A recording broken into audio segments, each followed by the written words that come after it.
अन्नदाता, पग पग पर है संग तुम्हारे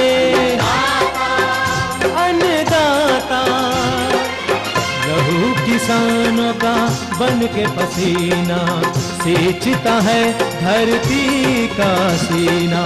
मेहनत का तेरी हक दिलवाने, नई तकनीक नई खोज बताने। पशुधन को गुणवान बनाना, पौध सुरक्षा को सिखलाना, खेती के सब गुर समझाने, भारत का सरताज बनाने। आठों पहर है संग तुम्हारे अन्नदाता, अन्नदाता।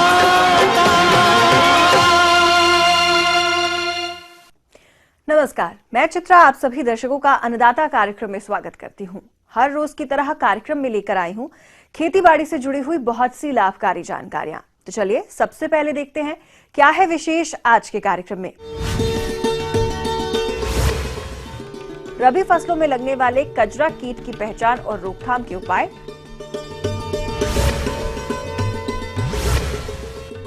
अच्छी बढ़वार हेतु मटर की फसल में किए जाने वाले जरूरी कार्य,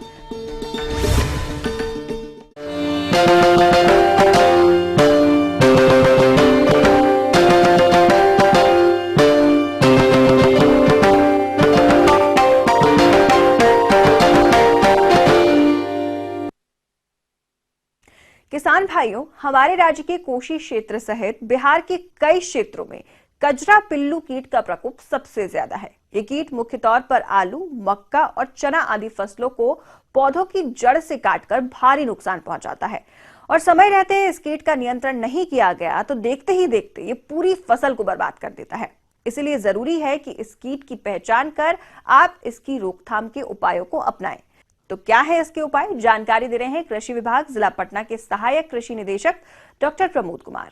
वातावरण में मौसम में लगातार उतार चढ़ाव हो रहा है। देख रहे हैं तापमान कभी घट रहा है, बढ़ रहा है, अपेक्षित आर्द्रता काफी उच्च है और आप देख रहे हैं कि क्लाउडी वेदर है। ऐसी स्थिति में खास करके दलहनी क्षेत्र में, टाल क्षेत्र में जो समस्याएं आ रही हैं किसानों के द्वारा, जिसको हमने भी देखा, उसमें टाल क्षेत्र में मुख्य रूप से मसूर, चना, मटर, बकला इत्यादि लगे हुए हैं।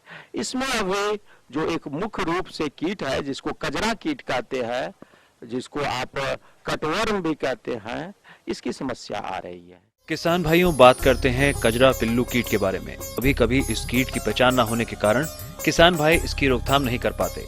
तो इस कीट की पहचान एवं इसके लक्षण क्या है, आइए जानते हैं। ये कीट का पहचान है कि आप जब निकालेंगे जमीन के सतह से और आप हथेली पर रखेंगे और उसको हल्का सा छेड़ेंगे तो वह जो है बलय का आकार बना लेता है। तो क्वाइलिंग ऑफ कैटरपिलर, खास करके जो है इसके कैटरपिलर शिशु कैटरपिलर कहते हैं, क्वाइलिंग जो है इसका नेचर है। इसके शिशु जो होते हैं वो दरार में मिट्टी के भीतर चले जाते हैं दिन में और रात में जो है शाम के समय जो है निकल करके इसके पौधे को जमीन के सटे काट करके गिरा देता है। और यह कीट इतना तेज होता है कि यह कटे हुए भागों को पुनः कुछ दूरी तक ले जाता है और उसकी बुआई कर देता है, ताकि किसान को तुरंत पता न चले कि हमारा मसूर या चना क्या है, काटा गया है कीट के द्वारा। ये जो है कभी कभी फसल को इतना नुकसान पहुंचा देता है कि किसानों को कभी फिर से बुआई भी करनी पड़ जाती है। अतः इस कीट से सुरक्षा पाना एक बहुत ही आवश्यक महत्वपूर्ण कदम होगा। किसान भाइयों, अभी आपने जाना इस कीट की पहचान एवं इसके लक्षणों के बारे में, और आइए अब बात करते हैं इस कीट की रोकथाम के बारे में। तो इसकी रोकथाम आप किस प्रकार से करें, आइए जानते हैं। चूंकि मैंने आपको बतलाया कि ये दिन में सूर्य के प्रकाश से बचने के लिए ये दरार में, मिट्टी में दरार में छिप जाते हैं या घास फूस के भीतर छिप जाते हैं। अतः किसान को पहला सलाह होगा कि जगह जगह पर खेत में दिन के समय घास पात जो है बिछा दें, उसमें जो है कीट आएंगे, छुपेंगे। शाम को पुनः इस घास को नष्ट कर देंगे तो जो भी कीट इसमें रहेंगे वो समाप्त हो जाएंगे। किसान भाइयों, इस कीट की रोकथाम के लिए सबसे पहले आपको खेत की जुताई पर विशेष ध्यान देने की जरूरत होती है। तो इसके लिए आप मिट्टी पलटने वाले हल से एक गहरी जुताई अवश्य कर लें। इसके बाद कल्टीवेटर से जोतकर पाटा लगा दें। और अब हम किसान भाई को यह कहेंगे कि आपके कीटनाशी के लिए इसका कौन सी कीटनाशी आवश्यक है। तो चूंकि ये रात में कीट आते हैं और ये दरार में रहते हैं, भूमि में रहते हैं, घास पात में रहते हैं, तो एक धूल है जिसको हम लोग फेनवलरेट धूल भी कहते हैं या मालाथियान 0.4% धूल कहते हैं, या मिथाइल पाराथियान धूल है, उसका 25 किलोग्राम प्रति हेक्टेयर के दर से शाम के समय में आप भुरकाव करेंगे तो ये जो कीट इसके संपर्क में आएंगे तो ये कजरा कीट समाप्त हो जाएंगे। जहां तरल कीटनाशी का सवाल है तो क्लोरोपाइरीफॉस 20 EC का 2.5 ml प्रति लीटर पानी में मिला करके जड़ क्षेत्र में नोजल को इंगित करके छिड़काव करेंगे तो जो भी कजरा कीट होंगे वो समाप्त हो जाएंगे। तो आप कजरा कीट से दलहनी फसल का इस तरह से निदान पा सकते हैं। ये थी कुछ उपयोगी जानकारियां।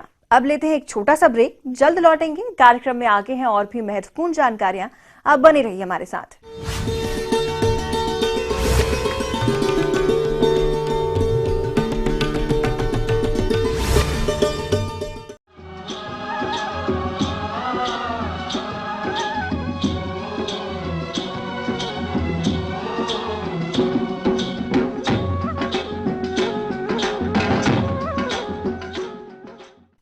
ब्रेक के बाद एक बार फिर आप सभी दर्शकों का अन्नदाता कार्यक्रम में स्वागत है। चलिए बढ़ते हैं अगली प्रस्तुति की ओर।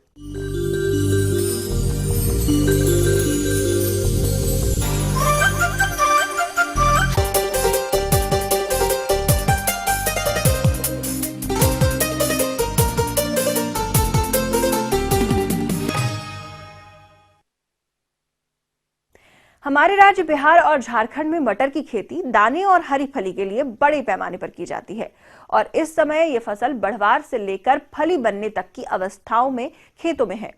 फसल की इन अवस्थाओं में कुछ कार्यों को करना बेहद जरूरी है, जैसे पाले से बचाव, सिंचाई, उर्वरक प्रबंधन और हानिकारक कीटों से फसल का बचाव। इन पर खास ध्यान देने की जरूरत है। तो इन सभी कार्यों को किस तरीके से और कब करना है, इस बारे में जानकारी दे रही हैं कृषि अनुसंधान केंद्र जिला पटना की कृषि वैज्ञानिक डॉक्टर सरला यादव। तो इसमें जो 3 मुख्य बिंदु हैं जिनमें हम मैनेजमेंट जरूरी होता है, जैसे कि खरपतवार है, कीट है और बीमारियां।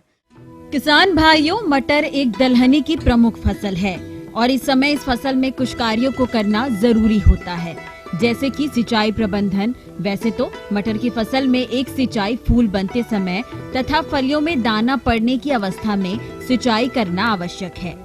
किसी भी फसल की अच्छी बढ़वार हो, इसके लिए उर्वरकों का प्रयोग करना जरूरी होता है। तो मटर की फसल में आप बची यूरिया का प्रयोग बुआई के 20 से 25 दिनों के बाद टॉप ड्रेसिंग के रूप में देना आवश्यक होता है। सिंचाई तभी करें जब उसमें आवश्यकता हो। अगर आवश्यकता से अधिक सिंचाई करेंगे तो खरपतवार का प्रकोप बहुत ज्यादा होगा। तो खरपतवार नियंत्रण हुए तो किसान को यह ध्यान देना चाहिए कि, और दूसरा, अगर 2 से 3 निराई गुड़ाई हम करते हैं तो काफी मात्रा में खरपतवार नियंत्रित कर सकते हैं। इसमें जो मुख्य खरपतवार हैं वो है जैसे बथुआ है, चटरी मटरी है, सेंजी है, तिपतिया है और हिरणखुरी है। ये खरपतवार बहुत ज्यादा होते हैं। तो अगर उस खेत में पहले से ही इन खरपतवारों का प्रकोप बहुत ज्यादा है। किसान भाइयों, अभी आपकी मटर की फसल बुआई के अनुसार बढ़वार की अलग अलग अवस्था पर होगी और इस समय फसल में कुछ हानिकारक कीटों एवं रोग का प्रकोप हो रहा होगा। तो इस समय कौन कौन से कीट एवं रोग लगते हैं तथा किस प्रकार से करें इनकी रोकथाम, आइए जानते हैं। खरपतवार नियंत्रण के बाद हमें ध्यान देना चाहिए कि उसमें कौन कौन सी जो है बीमारियां लग रही हैं। जो मुख्य बीमारियां हैं जो फसल में लगती हैं, एक तो है विल्ट, रूट रॉट। उसमें क्या होता है, पौधा मुरझा जाता है और जब हम पौधे को उखाड़ के देखते हैं तो उसकी जड़ सड़ी हुई होती है। तो अगर ऐसा सिम्टम आ रहा है, पहले बुआई से पूर्व ही इस बीमारी से बचने के लिए बीज का शोधन करना चाहिए। फंजीसाइड इसलिए करेंगे क्योंकि यह बीमारी एक फंगस से होती है, कवक से होती है। तो कैप्टॉन आता है मार्केट में, वो 2 ग्राम ले लीजिए और 1 किलोग्राम बीज को उपचारित करके फिर उसके बाद उसकी बुआई करिए। दूसरी जो बीमारी है पाउडरी मिल्ड्यू, इसमें क्या होता है कि सफ़ेद रंग का पाउडर पत्तियों के ऊपर, तने के ऊपर जो है जम जाता है, फलियों के ऊपर। तो अगर ऐसा जो है सिम्टम दिख रहा है, उससे ये पता चलता है कि जो किसान ने जो है बुआई की है वो देर से की है, क्योंकि यह बीमारी उस फसल में ज़्यादा आती है जिसमें बुआई देर से होती है। इसलिए पौधों में ये बीमारी है उनको उखाड़ करके एक जगह इकट्ठा करके उनको जला देना चाहिए, ताकि बीमारी को कुछ हद तक नियंत्रित किया जा सके। जैसे कि सल्फेक्स है, इलोसल है, तो इसको लेकर के जो है 3 किलोग्राम सल्फेक्स या इलोसल लेते हैं और 1000 लीटर पानी में घोल करके प्रति हेक्टेयर की दर से इसका छिड़काव करते हैं। 2 से 3 छिड़काव करते हैं, फिर भी अगर बीमारी आती है तो 15 दिन के अंतराल में इसका छिड़काव कर सकते हैं। तीसरी जो मुख्य बीमारी है वो रस्ट है। इसमें क्या होता है, पौधा सूख जाता है। जब हम पौधे को देखते हैं तो वो पूरी तरह से मुरझा जाता है और सूख जाता है। तो ऐसे पौधों को एक जगह एकत्रित कर लेना चाहिए, उनको जला देना चाहिए। डायथेन M45 1 किलोग्राम लेकर के 1000 लीटर पानी में घोल लेना चाहिए और प्रति हेक्टेयर की दर से इसका छिड़काव कर सकते हैं। और 2 से 3 छिड़काव कर सकते हैं इस बीमारी को नियंत्रित करने के लिए। जैसे कि मुख्य जो कीट पतंग है वो है पी स्टेम फ्लाई। ये क्या करती है कि मक्खी जो है पौधे के ऊपर अंडे दे देती है, फिर उस अंडे से सूड़ियाँ निकलती हैं और वो पौधे को काफ़ी हद तक नुकसान पहुंचाती हैं। तो इसके कंट्रोल के लिए हमें जो है मृदा का शोधन करना चाहिए। जिस खेत में बोने जा रहे हैं बुआई से पूर्व उसमें जो है थीमेट 10 किलोग्राम मतलब जुताई करते हैं उसी समय मिला देना चाहिए। और लीफ माइनर, इस लीफ माइनर क्या करता है, पत्तियों में सुरंग बना देता है और फिर पत्तियों को बहुत ज़्यादा हानि पहुंचाता है। तो इसके कंट्रोल के लिए मेटासिस्टॉक्स आता है, 20 EC मेटासिस्टॉक्स 1 लीटर लेते हैं, 1000 लीटर पानी में घोल करके प्रति हेक्टेयर की दर से छिड़काव करते हैं। और जो चौथा कीट पतंग है वो है पॉड बोरर। ये क्या करता है, जब फसल काफ़ी हद तक पकने लगती है, पॉड्स बन जाते हैं, उसमें दाने बनने लगते हैं, तो सूंडी जो है उन पॉड के अंदर, फली के अंदर घुस जाती है और उन दानों को खाती है।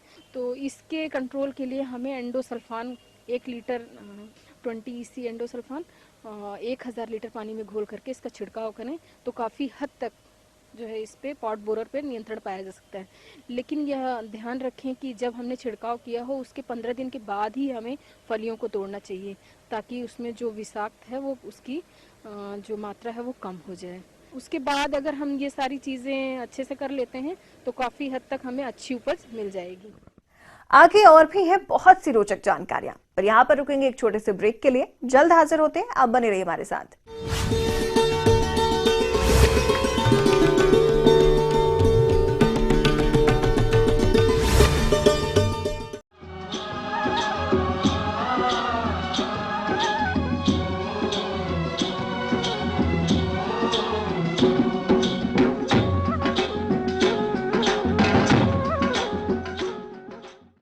ब्रेक के बाद एक बार फिर आप सभी दर्शकों का स्वागत है। चलिए अब रुक करते हैं अगली कड़ी की ओर।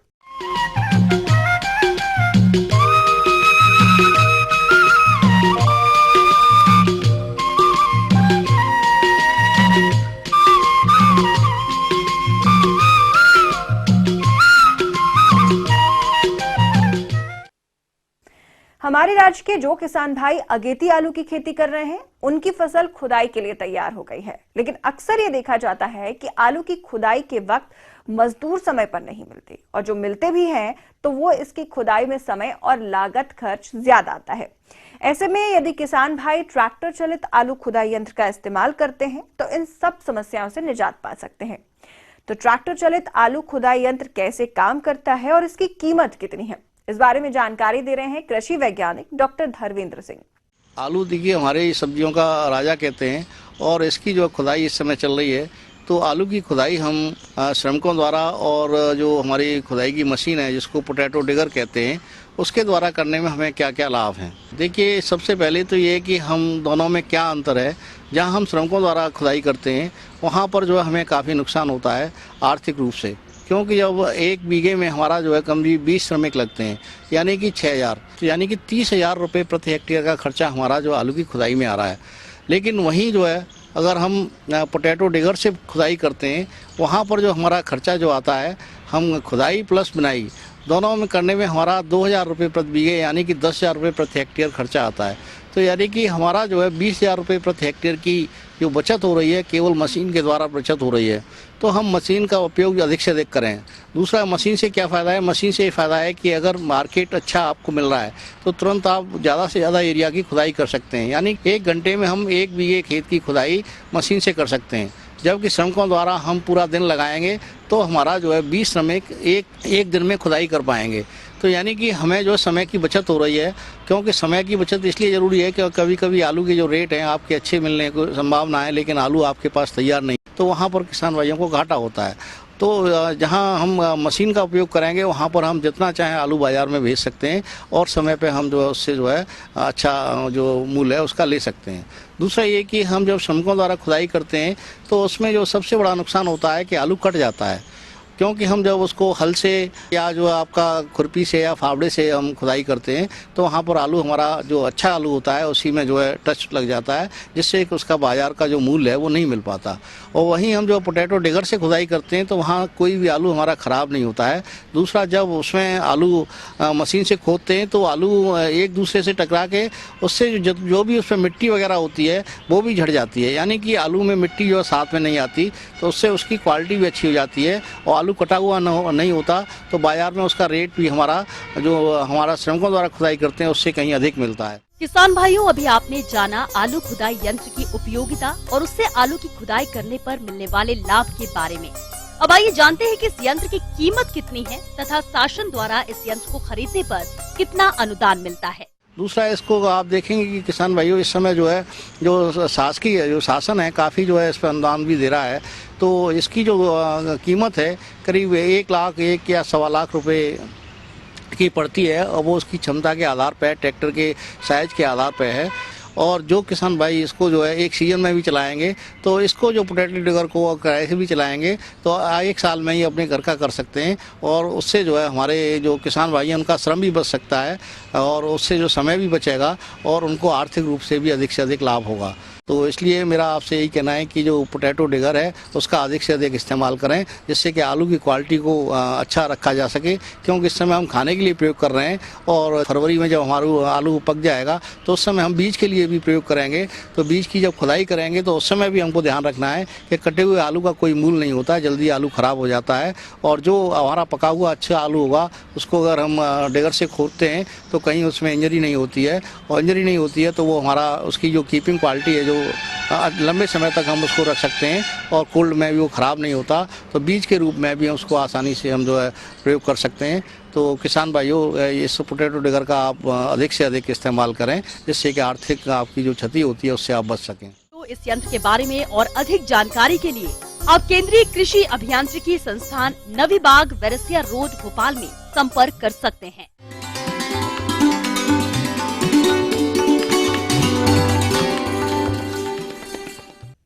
अन्नदाता हेल्पलाइन निशुल्क फोन संपर्क सेवा के माध्यम से आपके द्वारा पूछे गए प्रश्नों में से 1 या 2 महत्वपूर्ण प्रश्नों को हम अपने कार्यक्रम में शामिल करते हैं और इसी के तहत आज का चयनित प्रश्न और उसका जवाब इस प्रकार है।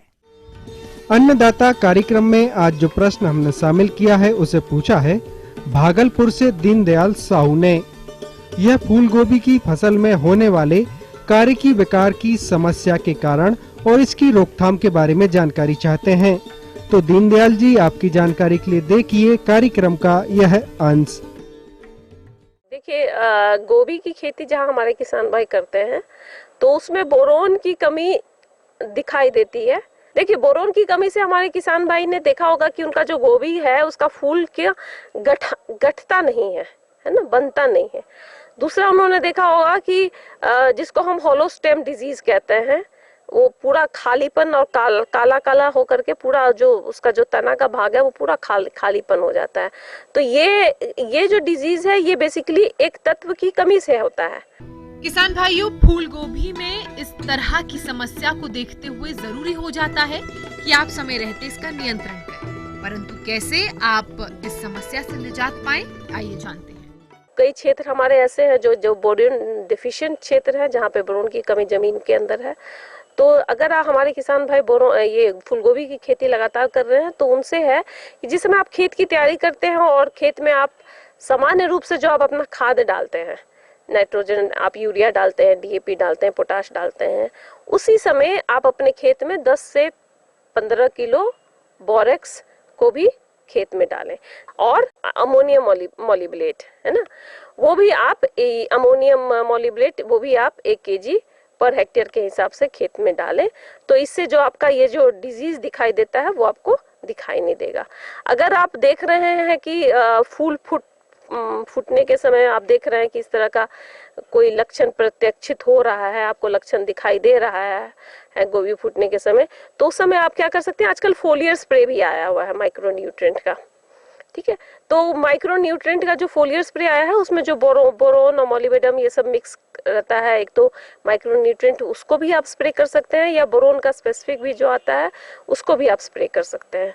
तो वो 2 ml 1 लीटर पानी के हिसाब से घोल करके आप अपने खड़े फसल पे भी आप छिड़काव कर सकते हैं, अगर आपने उसको मिट्टी में जिस समय अंतिम जुताई के समय खेत की तैयारी के समय नहीं मिलाया है तो। और इससे आपको ये जो हॉलो स्टेम डिजीज होता है या आपका फूल बनता नहीं है, छितराता है, उससे आपका नियंत्रण हो सकता है।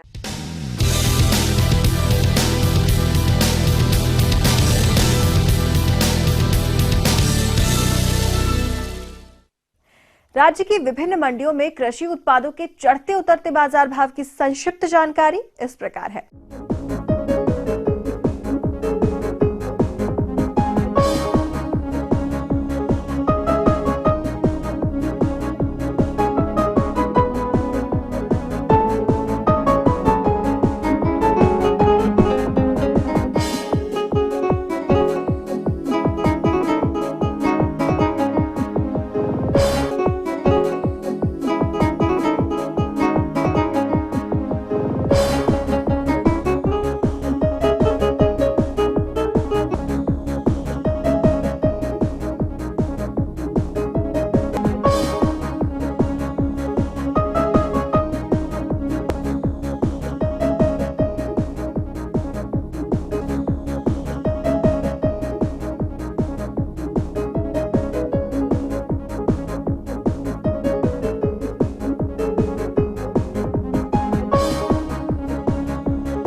आइए अब देखते हैं कल दिखाए जाने वाले कार्यक्रम की मुख्य झलकियां। मधुमक्खी पालन से लाखों की आय कमा रहे किसान की सफलता की कहानी, अच्छी बढ़वार हेतु तंबाकू की फसल में जरूरी कार्य। हम उम्मीद करते हैं कि आज का कार्यक्रम आप सभी दर्शकों के लिए उपयोगी रहा होगा। किसान भाइयों, अन्नदाता आपकी सेवा के लिए संकल्परत है। कृषि संबंधित समस्या एवं सुझावों के लिए आप हमें इस पते पर संपर्क कर सकते हैं। Producer Annadata ETV Bihar Jharkhand, Ramoji film city Hyderabad 501512। साथ ही आप हमें ईमेल भी कर सकते हैं। हमारा ईमेल है p18annadatabihar@nw18.com। इसके अतिरिक्त आप हमें निःशुल्क हेल्पलाइन नंबर 1800415155 पर सोमवार से शनिवार सुबह 10 से शाम 4 बजे के बीच संपर्क कर सकते हैं। और इसी के साथ फिलहाल अन्नदाता की पूरी टीम को दीजिए इजाजत। कल फिर इसी वक्त आपसे मुलाकात होगी कृषि संबंधित कुछ और महत्वपूर्ण जानकारियों के साथ। तब तक के लिए नमस्कार।